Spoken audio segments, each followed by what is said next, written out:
Hai, Assalamualaikum warahmatullahi wabarakatuh. Nama saya Hisham dalam channel Fazrul Hisham. Dan hari ini kita akan membincangkan, tak ada topik sebab ini first video. Just buat video suka-suka and then tak ada topik. Kita sembang benda yang tak ada topik. Okay, jadi kita gerak dulu, okay?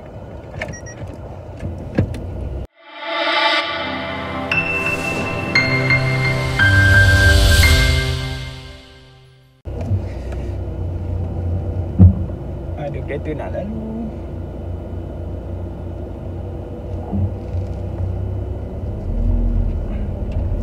Okay, hari ni hari Khamis. Khamis berapa bulan 4 hari bulan 6 2020. Aku pun baru balik kerja. Nak ambil anak dekat Taska. Dan sekarang masih lagi dalam tempoh PKPB, Perintah Kawalan Pergerakan Bersyarat. So masih tak boleh nak jalan ikut suka-suka lah. Balik kerja, ambil anak, pergi balik. Tak boleh bawa pergi jalan-jalan. Ini pun dah berapa bulan tak keluar berjalan dengan family. Tapi tak apa, kita kena pastikan masalah coronavirus ni, COVID-19 ni selesai dulu. Barulah kita boleh jalan-jalan bersama keluarga. Kalau dah kes COVID-19 ni dah selesai, sempadan negeri pun dah boleh buka. Jadi mungkin tak ada masalah untuk ramai-ramai balik kampung. Tapi kena jaga social distancing jugalah, penjarakan sosial tu, supaya kita lebih berjaga-jaga daripada kena COVID-19. Kita tak tahu, kadang-kadang kalau kita berjumpa dengan orang mana-mana, orang tu ada bawa virus atau tak, kita pun tak tahu. Jadi lebih baik kita berjaga-jaga lah. Sekarang ni masih ramai lagi yang bekerja di rumah, memandangkan ada juga anak-anak yang sekarang ni sekolah masih belum buka. Jadi macam aku ada 2 anak. Satu yang kecil tu hantar Taska, satu lagi mak dia jaga. Itu pun bawa pergi office sekali lah. Tadika belum buka lagi, sama juga macam sekolah. So nak tak nak kena jaga sendirilah. Lagipun nak cari pengasuh pun agak susah lah sekarang ni. Dengan satunya COVID-19 ni, masing-masing pengasuh pun berjaga-jaga juga. Bukan main ambil anak orang je untuk jaga. Keduanya, kalau ada pun bukan senang kita nak percaya penjaga tu okey atau tak. Buat masa ni tengoklah, selagi boleh jaga yang si kakak besar tu, jagalah. Dan dia pun Tadika ada buat online class. So online class boleh lah, tapi lebih banyak disadvantage lah berbanding kelas Tadika pergi sekolah tu sendiri. Tapi apa pun, apa yang boleh kita apa yang kita boleh survive buat masa ni, kita survive lah. Bukan ada banyak option. Sekarang ni kalau kita cakap pasal ramai orang yang hilang kerja, memang banyak jugalah. Ada yang terpaksa ambil cuti tanpa gaji, dipotong gaji, ada yang diberhentikan kerja. Ya, kita faham situasi ekonomi ni macam mana sekarang ni. Tak semua syarikat ada cash reserve yang besar untuk tampung kos operasi, bukan kos operasi, kos untuk maintain terus hidup. Jadi syarikat juga untuk menyelamatkan syarikat tu sendiri dan beberapa pekerja yang lainnya terpaksa jugalah membuat beberapa tindakan yang terpaksa lah, yang tak ramai orang suka. Tapi apa pun, mana yang kita masih mampu bekerja ni, kita bersyukur. Dan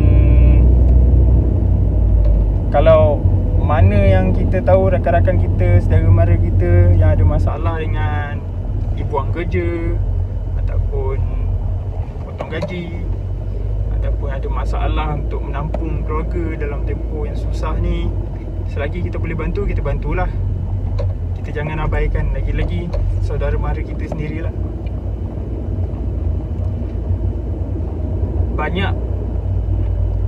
Banyak juga peniaga-peniaga kecil. Kalau bercakap berkenaan dengan peniaga kecil ni, sekarang ni pun bisnes-bisnes kecil pun dah start operasi balik. Jadi macam mana kita nak membantu peniaga-peniaga kecil ni? Kita belilah barangan diorang semampu mana yang kita perlu, semampu mana yang kita boleh, sebanyak mana yang kita perlu, instead of kita pergi ke kedai-kedai yang besar. Ya, memang kedai macam kedai runcit tu mahal sikit lah kalau compare pergi Tesco, Maiden, Giant. Tapi apa salahnya kita bantu peruncit-peruncit kecil ni supaya diorang pun boleh dapat profit dan duit tu berkitar dalam sistem ekonomi kita. Dan secara tak langsung ekonomi kita juga akan jadi lebih baik untuk masa akan datang. Tapi dalam kita berbelanja tu janganlah boros sangat. Mentang-mentang masih ada duit, kena racun sana sini. Lagi-lagi ada 6 bulan cuti daripada bayar hutang bank, habis dia belanja segala-galanya sampai kering duit tu. Tu janganlah. Tu benda yang tak sihat. Sebab duit yang kita boleh save tu, selain kita berbelanja untuk kegunaan essential kita, kegunaan penting kita, juga boleh jadi backup kepada perbelanjaan kita sekiranya ada apa-apa yang berlaku pada masa yang akan datang. Kalau tak ada apa-apa berlaku pun, kita boleh guna duit tu untuk buat investment. Masuklah dalam ASB, unit trust ataupun mana-mana yang boleh menjana kewangan pasif selepas tu. Pandai-pandailah merancang. Apapun dalam tempoh PKPB ni, selagi boleh survive, kita survive. Kalau tak boleh survive, kita cubalah minta bantuan ke apa-apa yang boleh sekurang-kurangnya memberi kita sedikit pendapatan untuk ada makanan atas meja. Kalau yang bujang mungkin tak ada masalah, dia boleh buat kerja tambahan 2-3 kerja part time. Tapi yang berkeluarga ni agak mencabar sikit lah. Sebab anak-anak kecil anak-anak kecil ni dia tak faham apa situasi sebenar keliling. Mungkin yang dah remaja, sekolah menengah ataupun sekolah rendah pun, kalau dah darjah 5, darjah 6 tu, dia dah boleh faham apa masalah kat dunia ni. Tapi yang kecil-kecil umur 2 tahun, 4 tahun macam anak-anak aku, apa yang dia faham? Yang dia faham, selagi dia boleh minta, dia minta. Kalau tak dapat, menangis. Biasalah. Tapi kena pandai-pandai lah tackle anak sendiri kan. Okay, baru-baru ni juga tengah hangat kata frontliner dari Indonesia tengah hot, tengah trending hashtag Indonesia terserah. Yang mana aku faham, frontliner Indonesia macam menyerah kalah ataupun serah sajalah kepada rakyat Indonesia, apa korang nak buat. peraturan dah ada, tak nak ikut, masih lagi nak pergi shopping, masih lagi nak berhimpun ramai-ramai. Itu yang aku faham. Bila keluarnya hashtag tu, yelah, kita kalau kita duduk kat tempat diorang pun kita faham betapa kecewanya. Kita bekerja bertungkus lumus untuk menjaga pesakit yang dijangkiti ataupun walaupun yang negatif, tapi kita still kena bekerja untuk memastikan diorang ni kekal negatif. Diri kita sendiri pun tak dijangkiti. Jadi pada masa yang sama pula, ramai orang macam buat tak tahu je. So kita pun rasa kecewa lah. Kalau kena kepada diri kita sendiri pun, kita pasti kecewa. Jadi apa pun kepada frontliner Indonesia, kalau nampak lah video ni, aku ni bukan siapa-siapa sangat pun, orang tak kenal pun. Orang kenal pun anak bini family aku je. Kalau nampak juga, korang jangan menyerah. Kenapa jangan menyerah? Korang boleh tengok Malaysia dulu antara top 10 masa awal-awal coronavirus. Malaysia adalah top 10 dalam dunia. Tapi alhamdulillah, frontliner Malaysia tak mudah menyerah kalah dan terus berusaha. Alhamdulillah sekarang boleh kata stabil. Walaupun ada kes baru banyak juga kadang-kadang, tapi masih dalam keadaan terkawal lah. Okay, dah sampai taska anak aku.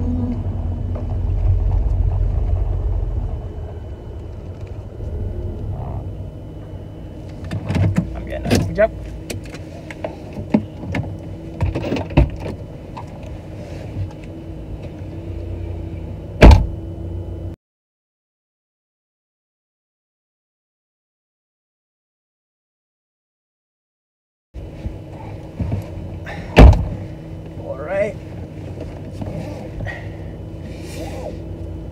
Aku dah selamat atas kasih dia.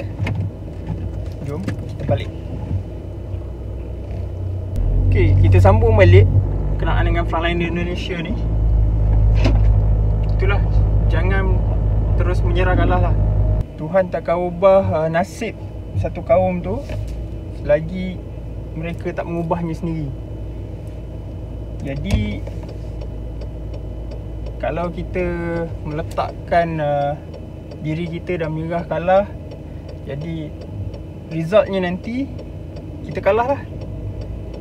Dan selagi kita terus berjuang dan tak menyerah, InsyaAllah kemenangan akan berpihak kepada kita semua. Bukan Malaysia saja, tapi Indonesia, Singapura, Indonesia, Singapura dan seluruh dunia. Jadi selagi kita boleh berjuang, kita berjuang. Kita jangan menyerah.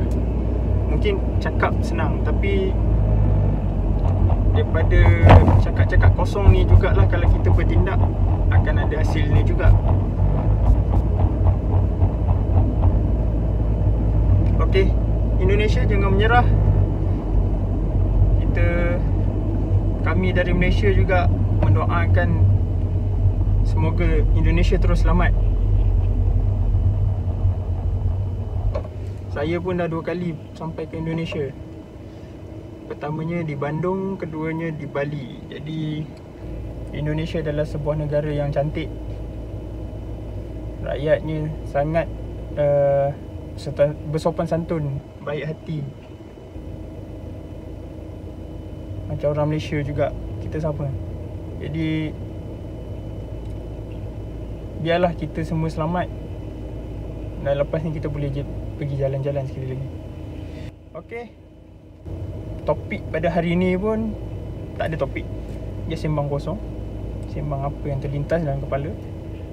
Start daripada balik kerja sampai hujung ni. Jadi itu sajalah yang nak diceloteh pada hari ni. Dan jumpa lagi dalam video akan datang. Mungkin ada topik yang akan dibincangkan, tak tahu. Mungkin berkaitan otomotif, Sebab aku pun dalam industri otomotif, mungkin juga isu semasa, mungkin aku pun belum tetapkan apa lagi tema channel aku ni. Tapi InsyaAllah kalau ada topiknya, InsyaAllah akan memberi manfaat kepada kita semualah. Caranya dengan cara sembang-sembang kosong lah, macam vlog lebih kurang. Jadi jumpa lagi dalam video akan datang. Saya Fazri Syam. Assalamualaikum.